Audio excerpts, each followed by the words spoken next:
അത് ഇത്ര മഹത്തായ പരിപാടിയാണെന്ന് വിചാരിച്ചത്. ഞാൻ സമയം കൊടുത്തപ്പോ ഞാൻ കരുതിയത് വലിയ മതസംഘടനയുടെ പരിപാടിയാണെന്ന് കരുതി. ശരി കേട്ടോ, ഇവിടെ വന്നപ്പോഴാണ് ഒരു വെരി ഗുഡ് DTP സെന്റർ ആയിട്ട് തുടങ്ങിയത്. അപ്പോ 2091, 2006, 2008 വരെ DTP സെന്റർ ഒക്കെ നടത്തിയ ഒരാളാണ് ഞാൻ. ഇന്റർനെറ്റ് കമ്പനി പരിപാടിയൊക്കെ ഉണ്ടായിരുന്ന ആളാണ്.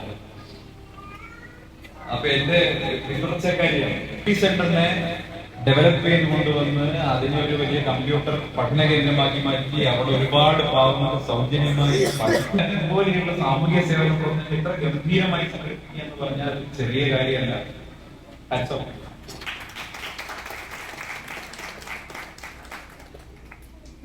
പ്രിയപ്പെട്ടവരെ,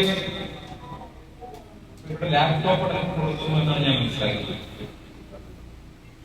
ഞാനിവിടെ പിന്നെ ഇത്തരം ആവശ്യങ്ങൾ നമ്മുടെ മുമ്പിൽ വരുമ്പോൾ അത് സംഘടിപ്പിച്ചു കൊടുക്കാൻ ഒരു MLA ആയിട്ട് പോലും നമ്മളൊക്കെ കഷ്ടപ്പെടുന്നത് ഇത്രയാണെന്ന് അറിയാം. അപ്പൊ അതുകൊണ്ടാണ് ഞാൻ അനുഭവത്തോടുകൂടി ഈ ചടങ്ങിൽ കാണിച്ചത്. ജനപ്രതിനിധിയായിട്ട് പോലും എനിക്ക് പലപ്പോഴും നമ്മുടെ മുമ്പിൽ വരുന്ന ആവശ്യങ്ങൾ തെളിയിക്കൊക്കെ ഒരുപക്ഷെ നമ്മുടെ ഫോൺ കോളിൽ പലരും സഹായിക്കാൻ തയ്യാറാവും. പക്ഷെ ആളുകളെ കൺവിൻസ് ചെയ്ത് അത് കൊടുപ്പിക്കുക എന്ന് പറഞ്ഞ് ഒരു വലിയ കാര്യമാണ്. അപ്പൊ നമ്മുടെ ഹിന്ദിയിൽ പറയും നിയത് സഹി ഹോനാ ചാഹിയെ എന്ന്. നിങ്ങൾ ഉദ്ദേശിച്ചത് വളരെ ക്രിസ്റ്റൽ ക്ലിയർ ആണ്. അതുകൊണ്ടാണ് ഞാൻ ഏറെ എന്തെങ്കിലും നിങ്ങളൊക്കെ വിശന്നിരിക്കുന്നവരാണ്, ഞാനും വിശന്നിരിക്കാൻ